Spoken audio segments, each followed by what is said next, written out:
Hi, it's Izzy Clennell, and today I'm going to tell you guys how to write the perfect personal statement. Well, perfect's debatable, but I did spend a lot of time on it and I don't think I could have improved it.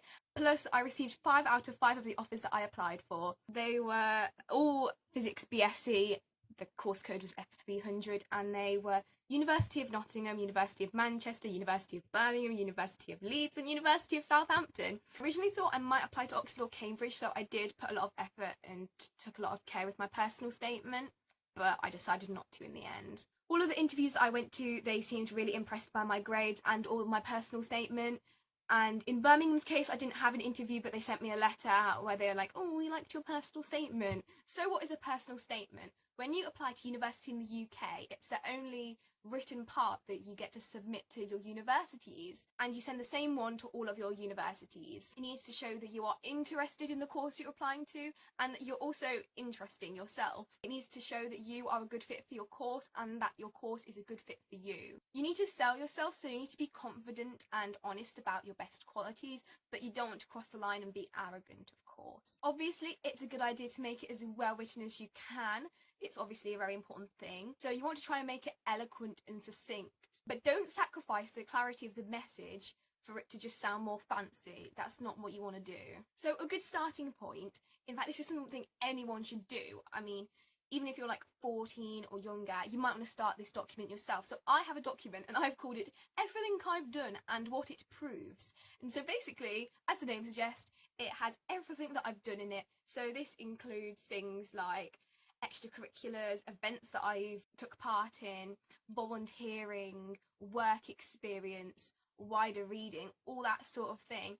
And I've written every single thing, whether it's relevant or not to what I want to do. Every single thing's in that document, and I've written what different things that involved, so what skills did I use there and what it proves, so the soft skills that go with it. So like, did I have to use my team working skills or time management, or things like that. It's just a good place to start, and it helps you out when applying for sixth form, when writing a CV, a covering letter, a personal statement. It helps you all throughout life, so it's a document that you want to keep appending to. It also makes sure that you haven't forgotten anything that you've done that might be useful or might make your application for whatever you want to do more competitive. Whatever age you are watching this, it's never too early to start trying to get relevant work experience or just experience volunteering or reading or any of the things I mentioned for the things that you may be interested in. Because even if you're not sure yet, you can dip into a few different fields and that will help you decide. Because I thought maybe I want to do engineering, then I started this engineering thing, let's say, and I was literally 1 week and I was like, this isn't for me. That's how I knew. But if I hadn't taken that opportunity, if I hadn't been like, yeah, I want to do that, because I was thinking if I do this thing it will help my application, if I'd never decided to do it in the first place, I would have never realised that I didn't even want to do engineering. So another thing to help you get you started is to look on the student room. Now on the student room there are so many different things, but one of the things they have is like a personal statement bank, so you can actually go by subject and even by specific course. So for example, for me, I applied for physics, so I could look at all the physics personal statements that had been published on there, and I could also look at more specifically. So let's say I wanted to look at a physics and maths one or a physics with astronomy one, there'd be them there, and there's literally like hundreds you can look at. And the best thing is, people often say at the bottom where they apply to, what offers they got and what interviews they got, so you can find ones which are successful at the universities that you want to apply to, and you want to truly analyse what they've done that you think makes it seem, wow, this is really good, I want to make mine sound like this. Obviously it goes without saying, do not plagiarise. There's literally a plagiarism check that happens when you submit your personal statement, so no one is safe. I think thousands of people last year or something wrote this sentence, well, it was a few years ago now, wrote this sentence which was like, when I was 8 I got chemistry set and I spit it on my pyjamas or something like that, and like literally like 1,000 people wrote that, and I was like, what? Oh my gosh. Obviously don't say something that didn't happen to you, and even if it's something that is relevant for you, don't plagiarise it. Obviously write it yourself, because it will be picked upon and that will just like ruin everything for you. Don't worry, obviously, if there's a string of words, like 3 or 4 words that are the same, that's not going to penalise your whole application. But, you know, if you've got a whole sentence that you've copied in, then obviously that's not great. Also, be wary, because a lot of the personal statements that people have published, they applied like 10 years ago or something, because they will write what offers they received. And so they'll be like, oh, I got an offer from this uni and it was ABB, but now that offers A star AA, and you'll be like, huh? In case you didn't know, entry requirements have been increasing so much, especially in STEM fields, for the last few years. So don't be like, oh my god, they got this offer that was lower because they had such a good personal statement. That's probably not going to happen to you. Yeah, it might go down by 1 grade perhaps, but that's very unlikely. If they love your personal statement, the thing that's more likely to happen is just if you miss the grade on results day, then they might be more lenient and be like, you know what, we'll let you in anyway. We loved you when we read your personal statement or when we interviewed you. So there's many ideas that you can use to help structure your personal statement, and there's no single correct way that everybody should use, but it should be some sort of coherent structure. Most people start by saying what got them first interested in the field or what interests them most about it, and end by saying what they want to do in the future or why they would be a good fit for the course. And typically the majority of the content in the middle is all about linking your passion, your experience and your interests to the course. Another good idea is when you're at open days, or more likely in the current circumstances, on a virtual open day and you're at a subject talk and you can ask questions, what you want to do is you want to ask the unis that you want to apply for, what do you look for in a personal statement? What percentage should I keep it strictly academic and related to the course? Because this will vary from university to university. So some will want like 80% strictly academic, others will want more like 70%. Obviously, you don't have to stick to these. They're not going to like full on work out the percentages, but it's just the vibes that they want from your personal statement. So make sure to ask, because universities' expectations or what they want to find out from your personal statement differ from uni to uni. So another piece of advice I'd give to anybody who's in year 12, and definitely people who are in year 13, is you want to start as soon as possible. Start now, because it's a lot better that you start now and your first draft be rubbish than you just leave it and then hope that your first draft's going to not need much improving, which is very unrealistic.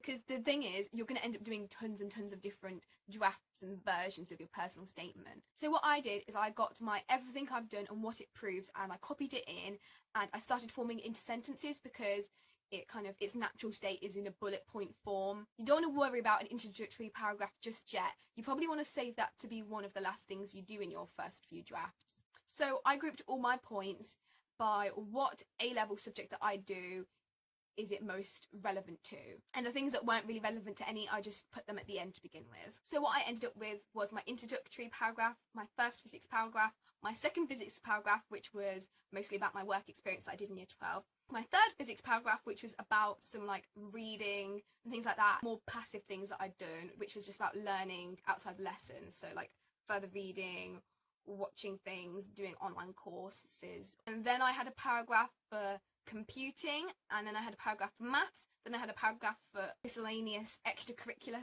activities, and then I had just a final closing statement, just like one sentence rather than a ending paragraph. But it wasn't this structured to begin with. The first thing I showed to my mentor, I didn't even want to show. I knew it was rubbish, but as I said, I was originally thinking maybe I'll apply to Oxford. So he was like, you know what, can you show me what you've got now, because we need to get cracky. I'm like, okay, I'll show you. And of course, in case you didn't know, some really competitive courses like medicine, veterinary science, Oxford and Cambridge have an earlier deadline, so this is why that meant that. I didn't even want to call it my first draft. It sounded like a 12-year-old who'd swallowed the thesaurus. It was basically just my CV copied and pasted, with less focus on my transferable skills and more focus on what I'd enjoyed and learnt from the things I'd done. It was pretty terrible at first, but at least I didn't have a blank page, and the fact that I'd shown it to my mentor meant that I was motivated to prove that I could do better, and seeing as I said it was pretty terrible to begin with, this was quite an easy thing to improve on. Then I began adding more purpose and meaning to each sentence, making sure that each one sent across the correct message, and I made sure that every word I used had the right connotations. Honestly, my introductory paragraph was initially the cringiest thing ever, but at least once I had something down, I had something to work on, to reword, restructure, until I made it slightly better. I made my sentences go from simple to complex because I had to keep it underneath the character limit, and that is 4,000 characters including spaces for those of you who don't know, so that's not very much or whatsoever. I was making my sentences more complex, but also keeping them easy to read, which is really essential. I also made sure that I knew plenty of stuff about all the things I had mentioned, all the books, all the things I'd done, so that if I was in an interview and asked to elaborate on that thing, I would be able to. I emphasised the focus on what I had learnt from my experiences and the further reading I'd done, and what had surprised me from these things, whilst also making my personal statement more and more succinct. I removed redundant phrases that didn't add any extra meaning to my personal statement, and I also checked I hadn't used any one word too many times. Every character is precious in your personal statement, and most people at some point go thousands of characters over the limit, and so what you need to do is check every sentence, every word, and ask yourself, is this the best I can do? If you're toying between 2 words or 2 sentence structures at a particular point, then don't be afraid to ask a friend, a parent, a teacher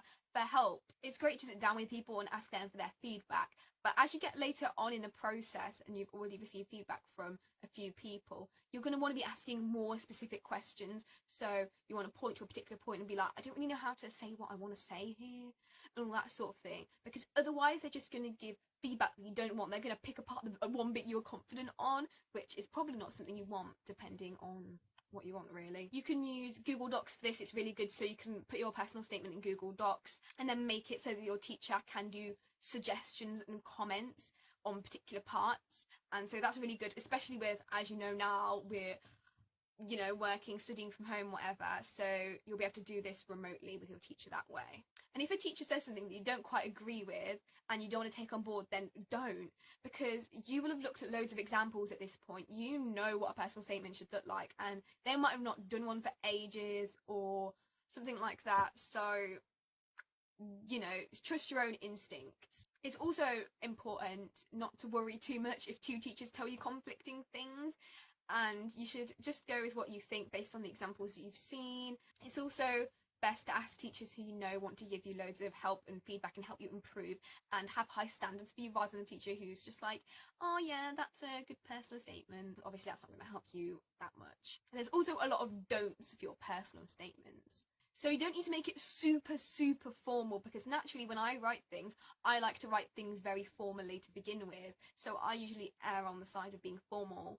So you don't want to go super formal. You just need to make sure that it's very polished and well written. You need to copy and paste it into every single grammar checker that there is online. Just Google grammar checker, open every link on the first page of Google results, open every link on the second page of Google results. If it says that they only let you check a few sentences at a time, just take your time. Copy every paragraph in one at a time, because you need all the help you can get.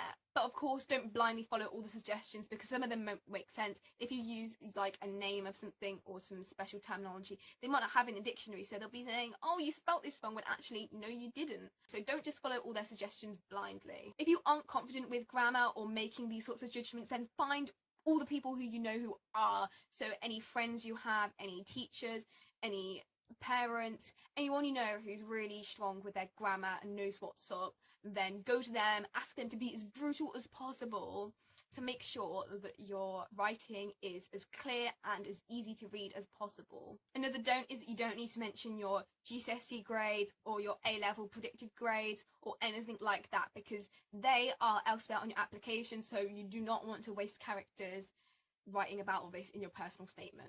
Another thing you can do is you can ask your referee, so this is the person who wrote your reference, or your head of sixth form or someone like that, what rank you came for your GCSEs, because they have that information. And if yours is really good, so if you've got a big year group and you came higher up, then that would obviously strengthen your application and they can include that in your reference. More on your reference later.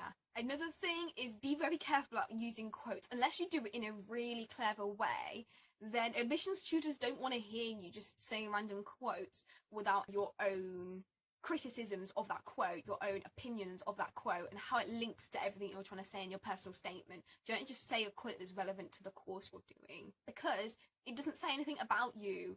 It doesn't tell them anything that's relevant to you. It's just saying, oh, this person knows this quote. They want to hear your own words here, not like Albert Einstein's or something. Another thing is, don't make empty statements about yourself without being able to back them up. So don't just say, I'm an amazing person, without like saying why. In fact, sometimes you won't even need to say the first bit that I'm an amazing person, because you will be able to demonstrate it through the things you've done. So maybe you don't need to say, oh, I'm really hard working, because if they know, you know, you've done all these different things, you've seeked out these opportunities, then they will know that you're someone that's proactive. So you don't need to say, I'm proactive, I'm passionate, if it's already evident in what you're saying. So that's another way to cut out things that you don't need. It's basically sometimes a case of the show don't tell type of thing. Another thing is, you don't need to include every single thing you've ever done. That should just be a starting point. Chances are you won't have space for everything. If they don't demonstrate anything new, or they're not relevant whatsoever, or they're really old, then you might want to consider dropping them from your personal statement. It's especially the case if you've done something really similar but better since that thing. So if you did like DV bronze then DV gold, then you don't need to write that you did bronze as well necessarily. You just want to say, oh, I did DV gold. So if you do run out of space in your personal statement for all the things that you want to include and talk about that makes you a better applicant, then you're going to want to ask your referee, so this might be your mentor, your head of sixth form, whoever, to write it in your reference. So a reference is kind of like another personal statement about you, but instead of written by you, it's written by your teachers. So at my school, for example, one subject teacher for each subject that you do would submit a paragraph, and then your referee would piece it all together and then add their own comments. My sixth form mentor, who was honestly an amazing mentor, he got us all to write an about me, as he called it, and what this was is it was just a bullet pointed list of things that we wanted him to mention in our reference. So these are things that we might not have space for in our personal statement, or just things that he might not already know about us, like achievements that we've done outside of school, all that sort of thing. And he used that obviously to help him write a good reference for us. So that's all the tips I have today. If you have any more that you think would help others, then write them down below. Or if you've got any questions about writing your personal statement, write those in the comments too. I hope you've enjoyed watching this video, and I really hope that it is some sort of help to some of you, because that is obviously my goal. So please like this if you will be taking any of these tips on board. Share this video with someone else who you think this might help, and obviously subscribe and watch my other videos. Thank you. Bye.